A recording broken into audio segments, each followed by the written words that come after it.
ଆପଣମାନେ ଦମନ ଫାଷ୍ଟ ପାର୍ଟରେ ଦେଖି ସାରିଥିଲେ ଡକ୍ଟର ସିଦ୍ଧାର୍ଥ ରୋଗୀଙ୍କ ସେବା କରୁ କରୁ ତାଙ୍କୁ ଆତଙ୍କବାଦୀ ଘେରେଇ ନେଇଥିଲେ। ଯଦି ଆପଣମାନେ ଜାଣିବା ପାଇଁ ଚାହୁଁଛନ୍ତି ଡକ୍ଟର ସିଦ୍ଧାର୍ଥକୁ ଆତଙ୍କବାଦୀମାନେ ଟେକି ନେଇଥିଲେ କି କୁଣ୍ଢେଇ ପକାଇଥିଲେ, ତାହେଲେ ଆପଣଙ୍କୁ ସେକେଣ୍ଡ ପାର୍ଟଟି ନିହାତି ଦେଖିବାକୁ ପଡ଼ିବ। ହଁ ଆଜ୍ଞା, ଯେଉଁମାନେ ଫାଷ୍ଟ ପାର୍ଟଟିକୁ ଦେଖି ନାହାନ୍ତି ସେକେଣ୍ଡ ପାର୍ଟ ଦେଖିବା ପୂର୍ବରୁ ଫାଷ୍ଟ ପାର୍ଟକୁ ଦେଖି ନିଅନ୍ତୁ, ନହେଲେ ଆପଣ ବୋଧହୁଏ ଷ୍ଟୋରିଟିକୁ ବୁଝିପାରିବେ ନାହିଁ। ଲଗା ଛୁଙ୍କ। କିଏ ବେ ତୁ? ମାନେ ମୁଁ ତୋ ନାଁ କଣ ବେ? ଡକ୍ଟର ସିଦ୍ଧାର୍ଥ। ସିଦ୍ଧାର୍ଥ ନା ରଚନା ବେ? ତୋ ବୟସ କେତେ? 26। ଦରମା କେତେ ପାଉଛୁ ବେ? କୋଟି କୋଟାକିରି 40,000। ଏଇଟା ମୁହଁ ଦେଖିଲ, ଏଇଟା 40 ପାଇଲା ଭଳିଆ କିରେ? ନାଇଁ ସାର୍, ଆଉ କଣ ତୁ ଭାବୁଛୁ ମୁଁ 400 ଟଙ୍କାରେ କାମ କରୁଛି? ମାଲକାନଗିରି ଭଳିଆ ସହର ତୁ ଜାଣିପାରୁଛୁ ନା ନାଇଁ? ଏଟା କିଏ କିରେ? ତାକୁ ପଚାରୁନୁ, ମତେ କାଇଁ ପଚାରୁଛୁ? ହ୍ୟାଲୋ, କଣ ଅଛୁ?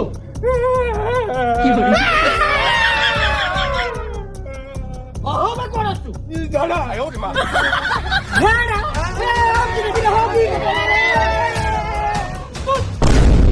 କଣ ଏଠି କରୁଛୁ? କମ୍ପାଉଣ୍ଡର ଅଛି। ଦରମା କେତେ ବେ? କୋଟି କୋଟି ନା 20,000। ଏବେ ଆମେ କୋଣ ପାଇଁ ଧରି ଠିକ হবে ସେ କମ୍ପାଉଣ୍ଡର ହେଇକି 20 ପାଉଛି, ଇଏ ଗୋଟେ 40 ପାଉଛି, ଆମେ ବନ୍ଧୁ କବୁଳି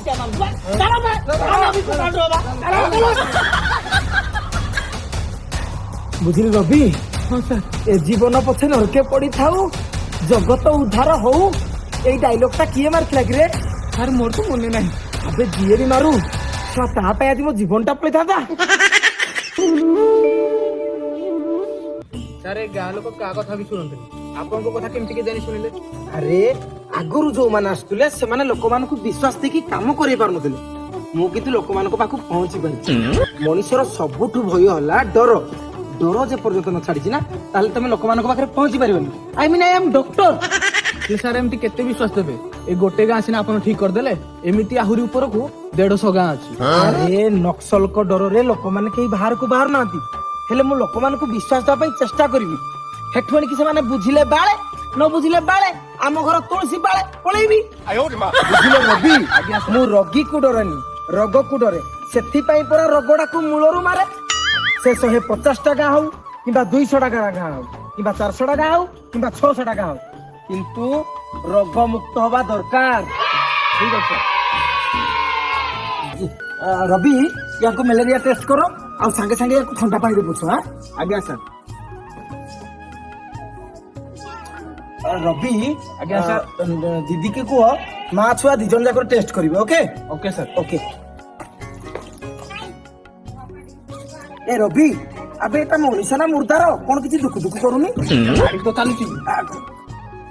ଆବେ ଶଳା ମୋ ମେସିନ ଟା ଖରାପ। ରବି, ଦିଦିଙ୍କୁ କୁହ ଟୋଟାଲ ୟାକୁ ବି ମ୍ୟାଲେରିଆ ଟେଷ୍ଟ କରିବେ, ଆଉ ଏଣ୍ଟାର ଯାକୁ ବି ମ୍ୟାଲେରିଆ ଟେଷ୍ଟ କରିବେ। ସମସ୍ତଙ୍କର କଣ ମ୍ୟାଲେରିଆ? ଆରେ ରବି, ଏଠି କଣ କରୁଛ? ଆରେ ୟାକୁ ବି ମ୍ୟାଲେରିଆ ହେଇଛି ବା? ଆବେ ମ୍ୟାଲେରିଆ ଯଦି ତାକୁ ହେଇଛି, ତାହେଲେ ତୁ ଗୋଟେ କାମ କର, ଇଏ ମରିବା ଆଗରୁ ୟାକୁ ମାରିଦିଅ, ଆଜି ରାତିରେ ଆମର ପିକନିକଟା ହେଇଯିବ। ମା ଟିକେ ଟିକେ ହାତଟା ଦେଖେଇଲେ ବା। ଆଚ୍ଛା ରବି, ମା ଆମର ଫିଟ୍ ଅଛନ୍ତି, ଛୁଆ କଥା କିଏ ବୁଝିଲା? ନାଇଁ, ଏଠି ମା ଛୁଆ ସମସ୍ତେ ଫିଟ୍ ଅଛନ୍ତି, ଏମାନଙ୍କ ଘରେ କିଛି ମ୍ୟାଲେରିଆ ଫେଲେରିଆ ନାହିଁ। ତଥାପି କହିବି ମା, ରାତିରେ ଶୋଇଲା ମସୁରୀ ଟାଣିକି ଶୋଇବି ହେଲା। ଆଜି ହେଇନି, ନହେଲେ କାଲି ହେଇଯିବ।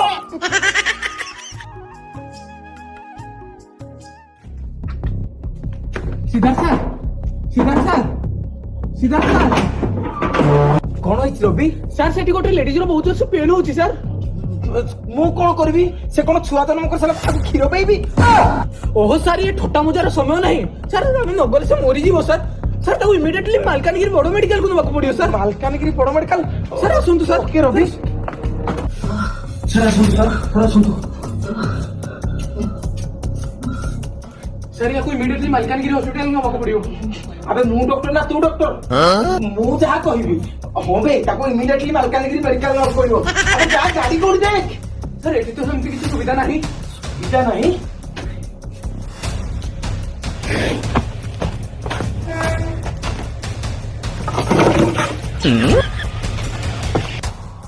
ସାର୍ ଏଇଟା ବଡ଼ ଖୁନ୍ଦା କଣ ପାଇଁ?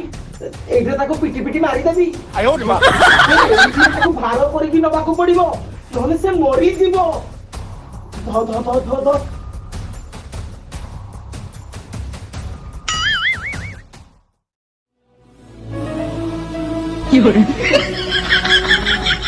ସାର୍ ସାର୍ ଓ ଖାନ୍ଦ କାଟିଲାନେ ଆର ପଟିକି ଦବା। ଶୁଣୁ ତୋ କାନ୍ଧ କଷ୍ଟ ଚୁଲିକି ଯାଉ ଆଗ ଏଇ ମାଇକିନାଟା ଛୁଆ ବେଉ। ସାର୍ ସବୁବେଳେ କଣ କମେଡି ମୋ ଏ ବା ସିରିୟସ୍ ମ୍ୟାଟର ଚାଲିଛି। ହଁ ତ ମନ ନାଇଁ କି ହଉ ଚାଲ ଚାଲ ଚାଲ। ଆରେ ଜଲ୍ଦି ଜଲ୍ଦି ଆସ। ସାର୍ କାଟିଲାନି। ଆରେ ଆରେ ସାର୍ ମୁଁ ପାରିବିନି। ପାରିବୁନି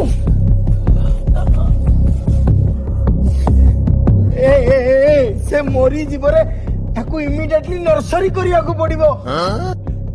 ସରା ମୂର୍ଖଟା ତ ସାର୍ ସେଟା ନର୍ସରୀ ନୁହେଁ ସେଟା ସର୍ଜରୀ।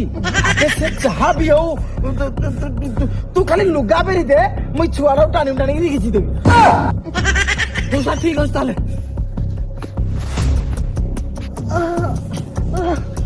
ମରିଯିବି। ଓ ପେଟ। ସାର୍ ସବୁ ରେଡି ହେଇଗଲା।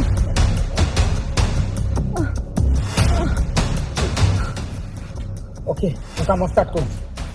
Sir best of luck. ମୋ ବାଳ ନା ବେଷ୍ଟ ଅଫ୍ ଲକ୍।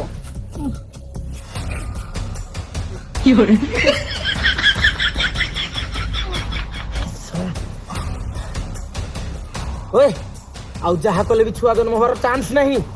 ଏଇ ଗାଁରେ ଟୁଚନ ମିଳିବ? ସାର୍ ଇଏ ଜଙ୍ଗଲଟା ଏଠି ଟୁଚନ କେମିତି ଆସିବ? ଆରେ ଟୁଚନ ନହେଲେ ଛୁଆଟାକୁ ଟାଣିବ କେମିତି? ଏ ତାହେଲେ ଗାଁ ଲୋକଙ୍କୁ ଖବର ଦେ ହାତରେ ହାତେ ଦେଲେ ହାତୀ ଉଠିଯିବ। ଛୁଆଟା କଣ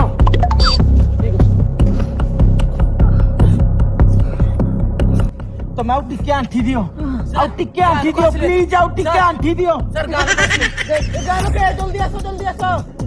ଏ ଲାଇନ କର ସେ ମରିଯିବ ରେ।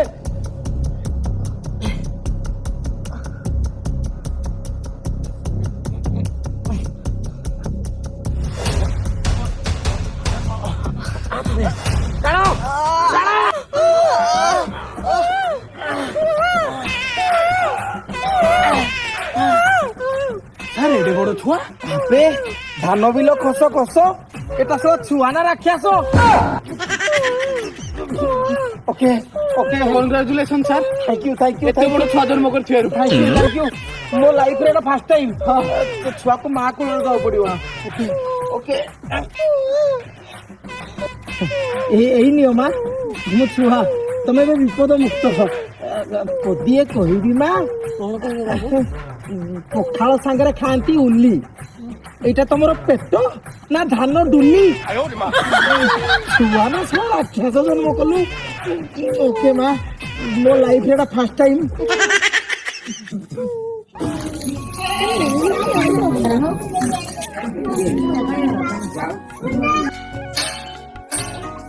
শুଣ শুଣ ସମସ୍ତେ ମସୁରୀ ଦେଇକି ଶୁଅ ନହେଲେ ମଶା ତମର କଢା କରି ପକେଇବ। ଶୁଣ ଶୁଣ ଶୁଣ ଯେଉଁ ପର୍ଯ୍ୟନ୍ତ ସମସ୍ତେ ମସୁରୀ ଟାଣିକି ନ ଶୋଇଛ ମଶା ତମକୁ କଣ ଶୋଇ ଦଉନି ମୁଇଁ ଥାଳି ପିଟି ପିଟି ତମକୁ ଶୋଇ ଦେବିନି। আরে ডাক্তার বাবু এটি বেশি থাଳି পিটিকি ঢাই ঢাই করনি। এটি মশা কোন কোনা করিবে? আম এরিয়া লোক তো পছকু তীর মারিকি তো পছ কোনা করি পকাইবে। এটা টেনশন ছড়া জায়গাটা কি আর নকশলের এটা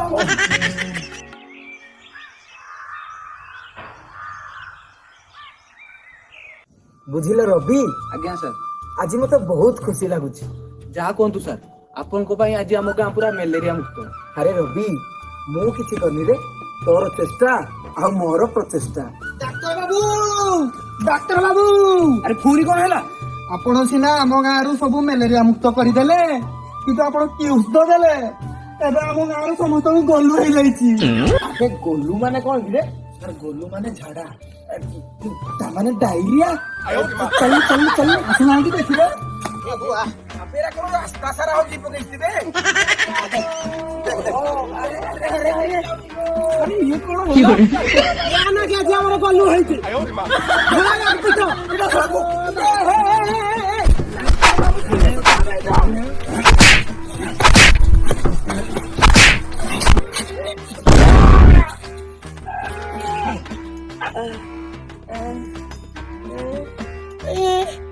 এটা কোউ জায়গা ଏଟା ମାଲକାନଗିରି।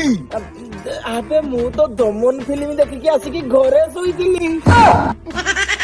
ଆରେ ଆବେ ହେଟା ପାଗଳଟା ବେ ଆମ ଗାଁକୁ ଆସିକି ଡାକ୍ତର ହବାର ଅଭିନୟ କରୁଛି। ଆବେ ଏଟାକୁ ଧରିକି ତାହେଲେ ନଈରେ ଫେଙ୍କି ଦିଅ।